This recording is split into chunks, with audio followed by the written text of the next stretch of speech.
एक जानवर के दिमाग के आंतरिक काम करने की प्रक्रिया काफी रहस्यमयी होती है, लेकिन अजीब हरकतों के साथ साथ जैसे कि कुत्ते अपनी पूंछ को पकड़ने की कोशिश करते हैं और भी बहुत सारी अजीब हरकतें करते हैं जानवर, जो कि देखने वालों को बड़ी मजेदार लगती हैं। टर्की के गोल गोल घूमने के रीति रिवाज से लेकर बहुत ही अजीब जगहों में छिपने तक इस विचित्र सफारी पर मेरे साथ शामिल हो जाइए, क्योंकि हम कैमरा में कैद जानवरों की कुछ अजीब हरकतें आपको दिखाने वाले हैं।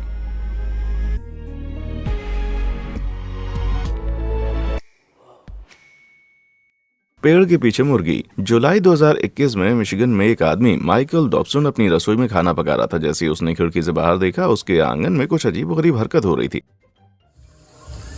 I'm in the kitchen getting some meat together. Look out the window and the turkeys playing Ring Around the Roses. That's what's up. 3 Turkey अजीब तरह से एक पेड़ के चारों ओर एक दूसरे का पीछा कर रहे थे, जैसे कि शादी के फेरे ले रहे हो। टर्की पेड़ के चारों ओर घूम रहे थे। फिर ऑफ कैमरा माइकल ने बताया कि वो अचानक से रुक गया, बड़े आराम से तितर बितर हो गए, मानो कुछ अजीब नहीं हुआ। इस अजीब घटना को देखने के बाद माइकल हैरान रह गया, लेकिन टर्की एक्सपर्ट इस विषय पर शायद कुछ बता पाए। कहा जाता है कि टर्की अगर एक स्थिति के बारे में निश्चित हो जाता है तो वैसे ही घूमता रहता है बिना किसी को बताए। उदाहरण के लिए, अगर वे एक मरे हुए जानवर के पास आते हैं तो वे ये पता लगाने के लिए घेरे में घूम सकते हैं क्या ये जीवित है और क्या उनके लिए खतरा है। गोलाकार गठन से उन्हें थोड़ा सुरक्षित महसूस होता है। हाँ, वहाँ सब कुछ ठीक है, बढ़िया। लेकिन अभी मैंने जो क्लिप देखी उसमें तो कोई खतरा नहीं दिख रहा और ना ही मरे हुए जानवर, तो फिर ऐसा क्यों हुआ? ठीक है, कोई भी निश्चित आंसर नहीं है, लेकिन कुछ ऑनलाइन दर्शकों का मानना है कि इसलिए हो सकता है कि टर्की आतन एक दूसरे का अनुसरण करते हैं और उस मामले में उन्हें यह एहसास नहीं हो सकता कि वे एक सर्कल में एक दूसरे का अनुसरण कर रहे थे, जो कि सच में बड़ा मजेदार लग रहा है। साथ ही साथ टर्की को बस मजा आ रहा होगा, क्योंकि आखिरकार थोड़ा बहुत खेलने का मजा पूरी तरह से हम इंसान क्यों लें। लेकिन आप लोगों को क्या लगता है कि यहाँ चल क्या रहा है? कमेंट सेक्शन में आकर बताएं। प्रदर्शनी दिखाने वाला माइक। ये सुनने में जितना ज्यादा अजीब लगता है, लेकिन छोटे पैमाने के पोल्ट्री फार्म्स पर जब मुर्गियों के डिनर बनने का समय आता है तो इंसानों के लिए उन्हें स्वर्ग में भेजना अक्सर बहुत ही आसान होता है। ये तन तनाकर मुर्गी चली स्वर्ग में। लेकिन मानो ना मानो, मारे जाने के बाद कुछ क्षण के बाद मुर्गियां फड़फड़ाना और इधर उधर भागना जारी रखती हैं। कैसे? बताता हूँ। आप लोगों को लगता होगा कि ये मुर्गे के शरीर में नसों का अंतिम झटके की वजह से हो सकता है, लेकिन एक ऐतिहासिक कहानी साबित करती है कि इससे भी अजीब कुछ चल रहा है। साल 1945 में और लॉयड ओल्सन ने और उनकी पत्नी क्लारा अपने कोलोराडो फार्म पर काम कर रहे थे। लगभग 50 मुर्गियों काटने की प्रक्रिया चालू थी। बिना मुंडी वाले मुर्गियों की फड़फड़ाहट उनके लिए कोई नई बात नहीं थी। हालांकि एक मुर्गी जरूरत से ज्यादा समय तक फड़फड़ाती रही, मतलब ये पूरी तरह से जीवित नहीं रहती, वो भी बिना सिर के। यह महसूस करते हुए कि कोई चमत्कार से नहीं था। ओल्सेंस ने मुर्गे का नाम मिरेकल माइकल रख दिया और जल्दी उन्होंने कृषि जीवन को पीछे छोड़ दिया और दर्शकों के बीच अपने बिना सिर वाले मुर्गे को प्रदर्शनी के लिए देश भर में यात्रा करनी शुरू कर दी। लेकिन रुक जाओ, ये सब हुआ कैसे? ठीक है, मुर्गे को अधिकांश मस्तिष्क सिर के सामने नहीं होता, बल्कि आंखों और चोंच के पीछे होता है, और इसलिए मुर्गे के लिए संभव हो सकता है कि वो अपने घावों के संक्रमण से नहीं मरा। और जहां तक खिलाने की बात है, ओल्सेन बस लिक्विड खाने को सीधे माइक के अन्न प्रणाली में डाल देते थे, जैसे आप इस तस्वीर में देख सकते हैं। हालांकि मार्च 1947 में एक बहुत ही दुखद घटना घटी। एक रात जब ओल्सेन सो रहे थे, माइक के दम घुटने की आवाज से जाग गए। मतलब उसे जिंदा रखने के लिए उन्हें एक सिरिंज से उसके गले से बलगम को साफ करना होता था। उस मनहूस रात में उन्होंने गलती से उस शाम के प्रदर्शन स्थल पर सिरिंज छोड़ दी थी, जिससे मिरेकल माइकल के लिए आखिरी रात बन गया और बेचारे ने दुनिया को अलविदा कह दिया। सही मायनों में चोकिंग शब्द एकदम सही साबित हो गया। RIP माइक, बिना सिर वाले जादूगर। ये खाना सिर्फ मेरे लिए है। Lions, tigers and bears. Bobby Brink द्वारा स्थापित कैलिफोर्निया में 93 एकड़ तक फैली हुई एक पशु बचाव अभ्यारण्य है। ये अभ्यारण्य 60 से अधिक जानवरों की अच्छे से देखभाल करता है, जिन्हें पूरे अमेरिका में कैद करके उपेक्षित या दुर्व्यवहार किया जाता है। मतलब उन्हें कैलिफोर्निया की सुंदर पहाड़ियों में एक सुरक्षित आश्रय प्रदान करता है। 2020 में बॉबी ने अभ्यारण्य में बहुत ही मजेदार कुछ देखा।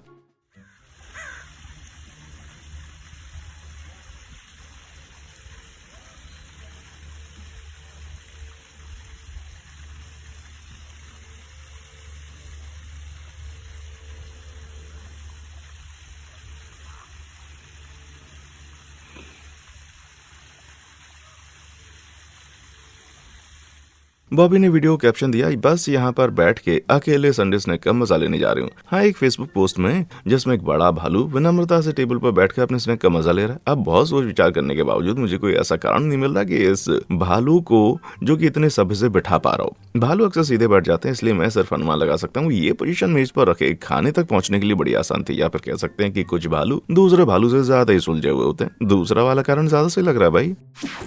बिजी बीज।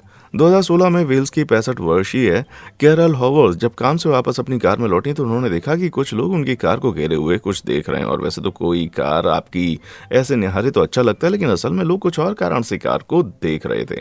कैरल ने अपनी कार छोड़ने और लौटने के बीच के समय में मधुमक्खियों के एक भयानक झुंड भैया उसको खुद की कार के पीछे, वे इतने जल्दी कहीं नहीं जाने वाले थे। और तो और कई बार साफ किए जाने के बावजूद वे 2 दिनों तक कैरल की कार का पीछा करते रहे और इकट्ठा होते रहे। इस बात से तंग आकर कैरल ने कुछ स्थानीय मधुमक्खी पालकों से मदद मांगी, ये सोचते हुए कि उनके पास मधुमक्खियों के इस अनुचित व्यवहार का कोई तो इलाज होगा। देखिए, जैसा कि आप पहले से ही जानते होंगे, हर छत्ते पर एक रानी मधुमक्खी का शासन होता है, यानी पूरे छत्ते में एकमात्र बच्चे देने वाली मधुमक्खी। और निश्चित रूप से एक ही कारण सभी मेल मधुमक्खी उसका साथ नहीं छोड़ना चाहती। ठीक है, मेरा मतलब ये कॉलोनी के अस्तित्व के लिए रानी मधुमक्खी बहुत ज्यादा महत्वपूर्ण है। और अगर वो मान ली जाए, किसी बुजुर्ग आंटी के ट्रक में अगर वो फंस जाए, तो फिर आपको बता दूं कि वे उसे बचाने के लिए कुछ भी करेंगे भाई, जैसे कि 2 दिनों तक एक कार का पीछा करना। अब ऑनलाइन जानकारी बताती है कि रानी कार के किसी हिस्से में फंसी हुई थी। हालांकि ये कभी नहीं पता चला कि वो कभी मिली या फिर सब उसको भूल गए। बावजूद मधुमक्खियों ने अंततः एक सफेद झंडा लहराया और 2 दिनों के बाद चली गई। तो जबकि इस विचित्र व्यवहार के लिए अभी भी कोई निश्चित स्पष्टीकरण नहीं है, शायद हमें ये मान लेना चाहिए कि इसमें दिमाग लगाने का कोई मतलब नहीं है। जिंदगी की जंग। साल 2020 वो साल जिसे किसी पहचान की जरूरत नहीं है, सिवाय इसके कि हम सिर्फ अपने अस्तित्व के लिए नहीं लड़ रहे थे। मैरीलैंड के फोटोग्राफर सैम डेविस को डेलावेयर के तट के नजारों की फोटो लेते हुए प्रत्याशित रूप से अपनी जिंदगी की सबसे ज्यादा पैसे कमाने वाला शॉट मिला।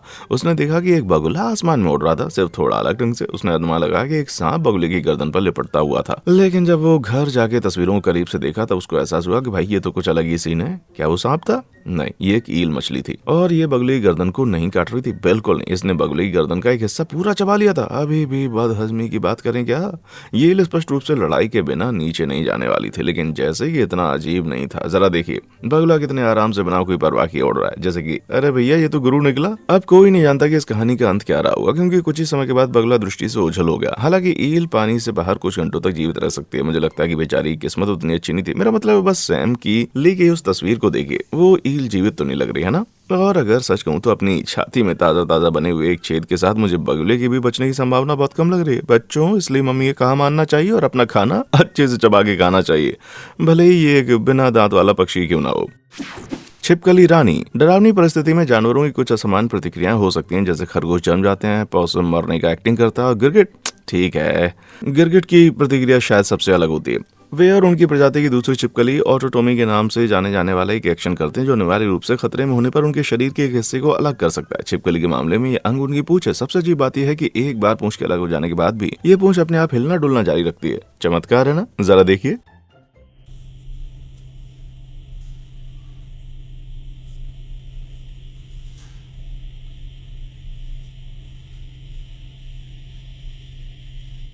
ये काफी हैरान करने वाली चीज है ना, लेकिन छिपकलियों को ये अजीब विशेषता क्यों मिली? ठीक है, सबसे पहले आमतौर पर सरीसृप शिकार के पकड़ने में आजमाने के लिए अपनी पूंछ को छोड़ देते हैं। मतलब अगर एक पक्षी उदाहरण के लिए एक छिपकली को पकड़ लेता है तो छिपकली अपनी पूंछ को पीछे छोड़कर भाग सकती है। पूंछ में हरकत होती रहेगी क्योंकि पूंछ भी मांसपेशियों की नसों में अभी भी बहुत जान होती है, जिससे शिकारी को ये सोचने में भ्रम हो जाता है कि छिपकली अभी भी है। गिरगिट हालांकि खुद इस बात से अनजान है कि वे कुछ ऐसा कर सकते हैं जिसे ट्रू ऑटोटोमी कहते हैं। इसका मतलब यह है कि उन्हें अपनी पूंछ को अलग करने के लिए एक शिकारी के जबड़े में आने की जरूरत नहीं है। जब भी उन्हें खतरा महसूस होता है तो वे अपने आप ही अलग हो जाते हैं। और जैसा कि उनकी पूंछ शरीर से पूरी तरह से सील नहीं होती, वे आसानी से अचानक खुद को मोड़ के अलग हो जाते हैं। और इसके लिए उनकी अनूठी मांसपेशियों की गठन प्रणाली को धन्यवाद, जिसकी वजह से बिना किसी खून का बहाव या निशानी छोड़े बगैर ही पूंछ अलग हो जाती है। और एक बात और बताऊं, पूंछ के बिना एक गिरगिट का नया संतुलित शरीर दौड़ना कूदना और यहाँ तक कि मेटिंग भी कर सकता है। हालांकि कोई बड़ी दुविधा नहीं है, क्योंकि वे 30 दिनों के अंदर एक नई पूंछ विकसित कर सकते हैं। और एक नई जिंदगी पाने से ज्यादा बेहतरीन चीज क्या ही हो सकती है? भले ही इसका मतलब एक नई पूंछ बढ़ाना ही क्यों ना हो। बल्मा मगरमच्छ पे क्यों सवार है? मगरमच्छ, इनके अच्छे होने का शायद ही कोई सबूत होगा। उनके आसपास जो कुछ भी पानी में घूमता है उनको तुरंत अपना शिकार बनाते हैं, लेकिन शायद वो उतने बुरे नहीं है जितना कि हम सोचते हैं। मार्च 2022 में टिफनी ईडन फ्लोरिडा में गेटोलैंड का दौरा कर रही थी, तब उसने असामान्य रूप से एक शांत मगरमच्छ को देखा। ये किसी ने सोचा होगा क्या?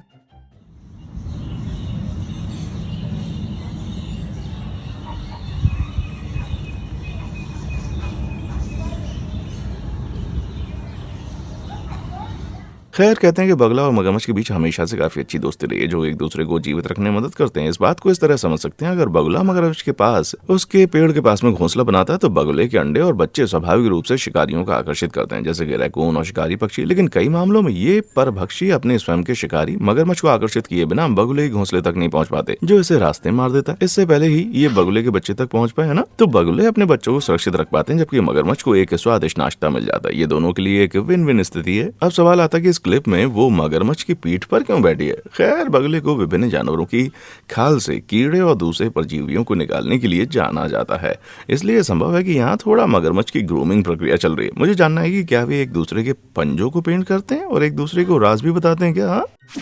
हाई गर्मियों के दौरान तापमान 100 डिग्री फ़ारेनहाइट तक बढ़ जाता है। ये कोई नई बात नहीं कि ब्राजील एक बहुत ही गर्म जगह है। हालांकि 2022 में साओ पाउलो में एक ऐसे ही गर्म दिन पर एक महिला ने अपने कुत्ते को कुछ अजीब हरकत करते हुए पाया। काफी देर तक अपने कुत्ते को न देखकर महिला ने घर में उसकी तलाशी शुरू कर दी, लेकिन लुका छिपी के इस खेल ने अचानक एक अजीब मोड़ ले लिया जब उसे पता चला कि उसका कुत्ता रेफ्रिजरेटर में छुपा हुआ है। दरवाजा खुला छोड़ दिया था और हमें से बहुत से लोगों की तरह अगर हम कर सकते थे तो कुत्ते का पिल्ला सीधा फ्रीजर में कूदा, सचमुच चिल करने के लिए। A geladeira tá apitando porque a porta tá aberta e o cachorro está dormindo dentro da geladeira. Tudo bem, tá muito calor, 35 graus, sensação térmica de 37.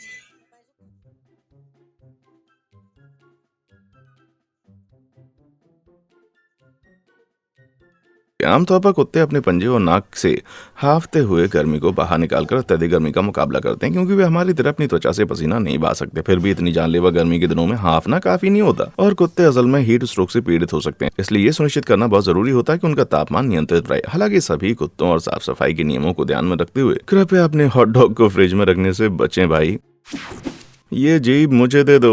The little mermaid के Ursula के अलावा समुद्र और भी दूसरे अजीब और खौफनाक जीवों से भरा हुआ, और मैं केकड़ों और जलपरियों के बारे में बात नहीं कर रहा। उदाहरण के लिए साइमोथुआ एक्जिगुआ को ले लें। इन सब का साइज 8 से 29 मिलीमीटर तक होता है। हालांकि यहाँ तक ये साबित करने के लिए कि साइज मायने नहीं रखता। ये साइमेथुआ महासागरों में हंगामा मचा रहा है। ये बिना सोचे समझे मछलियों का शिकार करता है। इसका उद्देश्य ठीक है, मान लीजिए कि इन लोगों को जीव खाने वाले परजीवी कहा जाता है। हाँ, शिकारी साइमोथुआ एक मछली के कानों के जरिए अंदर घुसता है, फिर कान से होते हुए मछली के मुंह तक अपना रास्ता बनाता है। एक बार अंदर जाने के बाद मिशन जीभ हटाओ शुरू हो जाता है। ये जीभ की रक्त वाहिकाओं को अपने सामने के पंजों से बुरी तरह से तोड़ देता है, जिससे ये गिर जाती है और बस धंसा रह जाने पर ये परजीवी खुद को जीभ और बाकी जगहों पर जोड़ देता है और फिर मछली की नई नकली जीभ के रूप में रहने लगता है। और इनके लिए एक मछली का मुंह इनकी अचल संपत्ति बन जाता है, क्योंकि उन्हें भोजन मतलब मछली के खून और उनके अलग अलग अंगों तक सहज तरीके से मिलता रहता है। खून और बलगम एक स्वादिष्ट आहार का मिश्रण। इतना ही नहीं बल्कि दरअसल सिर्फ फीमेल हैं ये जो कि जीभ की जगह फिट हो जाती हैं। मेल बस गिल में इसलिए छिपे रहते हैं ताकि फीमेल साइमोथुआ के साथ मीटिंग कर पाए। तो इसे बिल्कुल सरल भाषा में समझते हैं। मतलब ना केवल मछली को अपनी जीभ कट जाने को सहन करना पड़ता है, बल्कि उसे दो परजीवियों को उसके मुंह के अंदर गुटगुट करते हुए भी झेलना पड़ता है। तो दोबारा मत कहना कि सिर्फ आपकी जिंदगी खराब हुई है। मोटी मछली। अगर आप मछली पकड़ते हैं तो आप लोगों को पता होगा कि ये हमेशा सबसे मजेदार काम नहीं लगता। हालांकि 2018 में रेडिट उपयोगकर्ता पूपस्ट्री के लिए चीजें बहुत ज्यादा मजेदार हो गईं जब उन्हें एक बहुत ही अजीबोगरीब चीज का पता चला। जैसे ही उसने एक कैटफिश को पकड़ा, उसने पाया कि ये एक by one get one offer जैसा था, क्योंकि वो अपने मुंह में एक बहुत ही बड़े साइज की आर्मड्लो भरकर लाई थी। ये निश्चित रूप से एक असाधारण दृश्य था और साथ ही साथ दूसरे रेडिट उपयोगकर्ता भी अपनी महान टिप्पणी देने के लिए आ गए। एक ने बताया कि आर्मड्लो शायद मर गया और पानी में लुढ़क गया। दूसरे ने मान लिया कि ये डूब गया। लेकिन सच्चाई ये है कि आर्मड्लो तैर सकता है और बिना केवल 6 मिनट तक अपनी सांस रोक सकते हैं, बल्कि उनके पास अपने खोल के वजन का मुकाबला करने की क्षमता भी होती है और वे अपनी इंटेस्टिन्स में हवा भरकर खुद को तैरने लायक बना सकते हैं। मतलब हर हाल में ये बहुत ही अजीब है कि एक कैटफिश एक आर्मड्लो को निगल जाएगी, है ना। खैर कैटफिश बहुत ही मौका परस्त होती हैं, जिसका मतलब है कि वे अपने रास्ते में जो भी आते हैं सब खा लेती हैं। तो हो सकता है कि शायद आर्मड्लो तैरते समय मर गया था और कैटफिश एक स्वादिष्ट स्नैक को ऐसे नहीं जाने देना चाहती थी। या फिर ये भी हो सकता है कि ये आर्मड्लो तैर रही थी और कैटफिश ने सक्रिय रूप से उसका पीछा करते हुए उसे अपना शिकार बना लिया हो। हर हाल में एक आर्मड्लो खाने वाली कैटफिश निश्चित रूप से काबिल तारीफ है। हालांकि इसे निगल पाना इतना आसान नहीं लग रहा। जन्म जन्म की भूखी गाय। 2020 में ऑस्ट्रेलियाई एंड्रीज गार्ड्स पश्चिमी क्वींसलैंड में सुनसान सैंडोवर राजमार्ग पर गाड़ी चला रहे थे। तब तक सबको सामान्य लग रहा था जब तक कि उन्हें सड़क के किनारे एक जंगली गाय नहीं मिली जिसके मुंह से कुछ अजीब सा लटक रहा था। इसके मुंह से क्या लटक रहा था? अरे पूछिए है। खैर दरअसल गाय एक अजगर को चबा रही थी। लेकिन एक मिनट रुकिए, गाय प्राकृतिक रूप से शाकाहारी होती है ना, तो ये सब कुछ छोड़ के सांप क्यों खा रही होगी? ठीक है, जबकि ये निश्चित रूप से एक अजीब दृश्य है, लेकिन इसका सही कारण भी है। आपको बता देता हूँ, ऑस्ट्रेलिया की जमीन में खनिज फास्फोरस की कमी है, जो विशेष रूप से मवेशियों के लिए महत्वपूर्ण होता है। इस वजह से ऑस्ट्रेलिया में गायें अक्सर इस खनिज को कहीं और से खोज लेती हैं, जैसे कि हड्डियों और दूसरे जानवर, मतलब उन ऑस्ट्रेलियाई गाँवों में। हाँ, इन्हें उतना भी शाकाहारी मत समझो। तो आप उन्हें ऑस्ट्रेलिया में उन चीजों की सूची में शामिल कर सकते हैं जो मौका मिलने पर आपको मार कर खाने से कतराएंगे नहीं मेरे भाई। प्यार में मदहोश बंदर। सच कहें तो धरती माता अपना काम बहुत अच्छे से करती है। हालांकि कभी कभी उनसे भी चीजें इधर उधर हो जाती हैं, और जिसके परिणाम स्वरूप कुछ दिलचस्प परिणाम सामने आते हैं। और अगर आप धरती माता की ऐसी कुछ विसंगति को एक और देखना चाहते हैं तो बस इस जापानी स्नो मंकी को देखें, जिसका वीडियो 2017 में लिया गया था। अब हिरण की पीठ पर बंदर को देखना बहुत ही असामान्य नहीं है, क्योंकि बंदरों को अक्सर बड़े जानवरों पर सवारी करते हुए देखा जाता है। लेकिन पर्यवेक्षकों का दावा है कि ये बहुत ही अलग था, क्योंकि कई बंदर मेल और फीमेल दोनों इस तस्वीर को भी शामिल करके हिरण की पीठ पर मेरा मतलब है प्राइवेट अंगों को रगड़ते और दबाते हुए देखे गए हैं। ये सही है यार, एक प्यारा सा बंदर है यहाँ, कुछ अलग ढंग से जिंदगी का मजा ले रहा है। लेकिन क्या इस अजीब व्यवहार के लिए कोई स्पष्टीकरण है? वैज्ञानिकों के पास कोई सुझाव है? कुछ का सुझाव है कि ये कम उम्र वाले बंदरों के लिए भविष्य में मेटिंग के लिए अभ्यास करने का एक तरीका हो सकता है, जबकि बाकियों का कहना है कि ये उनकी प्रजातियों में मैचिंग पार्टनर की कमी की वजह से हो सकता है। कुछ रिसर्चर्स ये भी सोचते हैं कि ये एक प्रकार का सांस्कृतिक अभ्यास हो सकता है। जापानी हिम बंदर विभिन्न क्षेत्रों में अलग अलग व्यवहार प्रदर्शित करते हैं। कुछ अपना भोजन धोते हैं, कुछ गर्म पानी के झरने में नहाते हैं, कुछ कह सकते हैं अपने मजे के लिए हिरण ढूंढ लेता है। लेकिन फिर भी ये बस सिद्धांत है, सच्चाई अभी भी एक रहस्य बनी हुई है। लेकिन इनके लिए मुझे लगता है कि छोटे बंदर बड़े नॉटी हैं, बिगड़े हुए महाराज। नशाखोर ओरिंगटन या वनमानुष अविश्वसनीय रूप से बुद्धिमान होते हैं। वे उपकरण उपयोग में कुशल हैं, सहानुभूति दिखाने में सक्षम है और उन्हें सांकेतिक भाषा सिखाई जा सकती है। हालांकि 2002 में इंडोनेशिया के तरुजुरुग चिड़ियाघर में एक ओरिंगटन ने कुछ बहुत ही अजीब हरकत की। मेलिए तोरी से ये स्मोकिंग ओरिंगटन के रूप में बेहतर जानी जाती है। कई धूम्रपान करने वाले लोगों की तरह तोरी ने यह आदत अपने आसपास के माहौल के दबाव में आके अपनाई है। बस और क्या, जू में आने वाले ज्यादा लोग जाहिर तौर पर अपनी सिगरेट उसके पिंजरे में फेंक देते थे, जो कथित रूप से इंडोनेशिया में काम बात है, आंशिक रूप से उनकी हाई परसेंटेज धूम्रपान करने वाली आबादी कारण। लेकिन इन सिगरेट फेंकने वालों को यह कहां पता था कि उन्होंने 10 साल लंबी धूम्रपान श्रृंखला की शुरुआत कर दी। इस चालाक ओरिंगटन ने शुरू में जू आने वाले लोगों के नकल करके सिगरेट पीना सीखा, और यहाँ तक कि वो अपने होठों पर 2 उंगलियों से इशारा करके सिगरेट मांगना भी शुरू कर चुके थे। हालांकि 2012 में तोरी और उनके साथी दीदिक के लिए कुछ मजेदार खबर मिली। तोरी गर्भवती थी, उसके पेट में पल रहे बच्चे की सुरक्षा के लिए चिड़ियाघर ने आखिरकार हस्तक्षेप करने का फैसला किया और उसे रिहा भेजने का फैसला किया। चिड़ियाघर के अंदर एक ऐसी जगह है जो विजिटर्स को और उनके सिगरेट से काफी दूर थी। लेकिन निकोटीन की लत लगने वाले किसी भी व्यक्ति की तरह टोरी भी चिड़चिड़ी और रोस्टल हो गई। हालांकि समय के साथ साथ वो ठीक हो गई और उसने एक स्वस्थ नवजात बच्चे को जन्म दिया। मतलब भले ही वो गर्भावस्था के पहले चरण में धूम्रपान कर रही थी, लेकिन उसका बच्चा पूरी तरह से स्वस्थ था। वैसे ऐसा नहीं लग रहा था कि तोरी को धूम्रपान से कोई स्थायी प्रभाव पड़ा था। जो देखा जाए तो उतना भी आश्चर्यजनक नहीं है, क्योंकि सूत्रों के अनुसार धूम्रपान से संबंधित बीमारियां जैसे कि फेफड़े का कैंसर गैर मानव प्रजातियों में काफी दुर्लभ है। तो कुल मिलाकर ये तोरी और उसके परिवार के लिए काम कर गया। चलो, हम यही आशा करते हैं कि उसकी पिंजरे में कोई सिगरेट ना फेंके। खतरनाक चिंपैंजी। जब चिंपैंजीज की बात आती है तो इस प्रजाति वानरों की बुद्धिमत्ता और चंचलता की कल्पना करना बहुत ही कठिन है। सच में उनको एक भयानक साइड इफेक्ट भी हो सकता है, लेकिन सच में एक ऐसा भी है और बड़ा खतरनाक भी है। जबकि चिंपैंजी ज्यादातर नट, फल और बीज खाते हैं, वे अपनी प्रजाति के दोस्त लंगूर को खाते हुए कैमरा में पकड़े गए। और सबसे अजीब बात तो यह कि किसी खाने की कमी की वजह से उसने ऐसा व्यवहार नहीं किया। ऐसा लग रहा है कि इसे ये सिर्फ टेस्टी लग रहा था या फिर इसे शिकार करने में मजा आ रहा है। थोड़ा जाना पहचाना हरकत लग रही है ना। इससे भी ज्यादा अजीब परेशान करने वाली बात यह है कि ज्यादा मजे के लिए चिंपैंजी आमतौर पर लंगूर के मादाओं और बच्चों का शिकार करना पसंद करते हैं। लेकिन ये सिर्फ आइसबर्ग का ऊपरी हिस्सा ही है। वर्षों तक जीव विज्ञानी ये पता नहीं लगा सके कि गर्भवती चिंपैंजी बच्चा देते समय एकांत में क्यों भाग जाती है। हालांकि 2014 में रिसर्चर्स ने यह पता लगाया कि ऐसा क्यों होता है जब उन लोगों ने एक चिंपैंजी को 20 चिंपैंजीज के सामने बच्चा जन्म देते हुए देखा।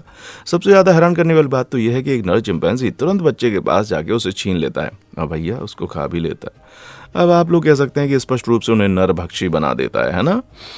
आखिरकार चिंपैंजी को कई मौकों पर एक दूसरे पर हमला करते हुए देखा गया है। हालांकि विशेषज्ञ इसे नरभक्षी होने का दावा नहीं मानते, क्योंकि वे खाने के मूल सोर्स के रूप में चिंपैंजी के मांस पर भरोसा नहीं करते। मैं बस इतना कहना चाहता हूं कि अगर मैं सपनों में भी किसी दूसरे इंसान को खाना चाहूं तो मुझे नहीं लगता कि कानून उसे इस तरह देखेगा।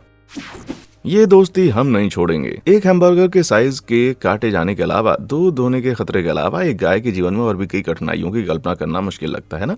फिर भी 2009 में गायों के एक झुंड के लिए उनकी जिंदगी इससे भी बहुत ज्यादा हो गई। एल्प्स के कुछ ही दूर लॉटरबर्नन के एक स्विस गांव के पास पहाड़ियों के ऊंचे टेले पर गायों की एक झुंड घूम रही थी। हालांकि अगस्त 2009 में एक अकथनीय घटना ने गांव को बहा दिया, या यूं कहें तो सिर्फ 3 दिनों में 28 गायों को एक चट्टान से सैकड़ों फीट नीचे गिरा दिया। सबसे अजीब बात यह है कि वे सभी एक जगह से गिरे थे। अब आप ये कह सकते हैं कि वे फिसल गए, उनके नीचे की जमीन निकल गई, लेकिन पूरी तरह से सच नहीं है। हम जानते हैं कि गायें पहाड़ों में पली बड़ी हैं। इन खतरनाक पगडंडियों को पार करना उन्हें बखूबी आता है। फिर यह ख्याल आता कि शायद एक शिकारी जैसे कि भेड़िए ने उनको डरा दिया हो। हालांकि ये बहुत ही कम संभावना है, ये देखते हुए कि भेड़िए और भालू दोनों ही स्विस एल्प्स के उस क्षेत्र में पाए जाने की संभावना कम है। तो क्या हम सिर्फ ये कह सकते हैं कि इन गायों में एक साथ पहाड़ से कूद के मरने का पागलपन सवार था? आखिरकार गायों में भी झुंड में चलने की मानसिकता होती है। क्या ऐसा हो सकता है कि एक गाय गलती से या जानबूझकर चट्टान से गिर गई या कूदने का फैसला किया और बाकी सब ने उस श्रृंखला को बखूबी निभा दिया? ठीक है, अभी की जानकारी के मुताबिक अधिकांश वैज्ञानिक या ये मान लेते हैं कि न तो गाय न ही कोई अन्य जानवर, शायद कोई चिंपैंजी, हाथी और एक समुद्री जीवों को छोड़कर बाकी जानवरों को तो अपने अस्तित्व पर भी विचार करने के लिए पर्याप्त क्षमता नहीं है। खुद की जान लेना तो बहुत दूर की बात है, लेकिन जानवरों के बारे में अभी बहुत कुछ है जो कि हम नहीं जानते। इसलिए अपनी गायों की देखभाल अच्छे से करना। क्या पता वो भी आपकी तरह डिप्रेशन में हो। लेकिन इस केस में जबकि जूरी इस बात पर विचार कर रही है कि क्या ये गायें सच में जिंदगी सूख गई थी या बस चट्टान से नीचे कूदने के लिए उत्सुक थी, लेकिन मैं इसमें अपना एक्सपर्ट टिप्पणी जरूर देना चाहूंगा। मुझे ऐसा लगता है कि वे नर्सरी राइम हे डिडल डिडल काऊ को ज्यादा सीरियसली ले चुकी थी और उसी का एक्सपेरिमेंट कर रही थी। उड़न सांप। जहां तक जानवरों की बात है, अगर आप मुझसे पूछें तो सांप सबसे अजीब हैं। जिस तरह से वे पैरों या पंखों के बिना चल सकते हैं, बड़े जानवरों को खाने की उनकी क्षमता, जैसे ये अजगर कंगारू खा रहा है, पॉइंट है। वे बहुत ही अजीब प्राणी हैं और कुछ इस प्रकार के होते हैं जिनका व्यवहार सामान्य से भी ज्यादा अजीब होता है, जैसे क्राइसोपेलिया प्रजाति के सांप या जो साधारण रूप से उड़ने वाले सांप के नाम से जाने जाते हैं। क्या आप अनुमान लगा सकते हैं क्यों? ठीक है, उड़ना थोड़ा ज्यादा हो जाएगा, कूदना कह सकते हैं। हालांकि वैज्ञानिक अध्ययनों में पाया गया है कि जब ये विशिष्ट प्रजातियां ऊंचे पेड़ों से कूदती हैं तो वे अपने शरीर को इस तरह से नियंत्रित तरीके से मोड़ सकती हैं कि वे आसमान में किसी भी दिशा में अपनी बॉडी नेविगेट कर पाएं। वैज्ञानिकों ने बताया कि सांपों ने इस क्षमता को शिकारियों से बचने, पेड़ से पेड़ पर जाने तक, यहाँ तक कि शिकार करने के लिए जैसी चीजों में मदद करने के लिए विकसित की है। हालांकि ये क्षमता सांपों की प्रजाति के बीच एक अनियमित बात बनी हुई है। सबसे बड़ी बात यह कि इनमें से अधिकतर उड़ने वाले सांप हल्के जहरीले होते हैं, जैसे कि उनका उड़ पाना ही डराने के लिए काफी कम नहीं था। अच्छी खबर यह है कि वे बड़े बड़े पैमाने पर दक्षिण एशिया में रहते हैं। हालांकि सच कहूं तो मुझे ये सोच के डर लग रहा है कि कहीं ये सांप उड़ते हुए भी यहाँ ना टपक पड़े। किस जानवर की हरकत आप लोगों को सबसे अजीब लगी? क्या आपने कभी किसी जानवर को ऐसी अजीब हरकतें करते हुए देखा है? मुझे नीचे कमेंट सेक्शन में आकर जरूर बताएं। देखने के लिए शुक्रिया।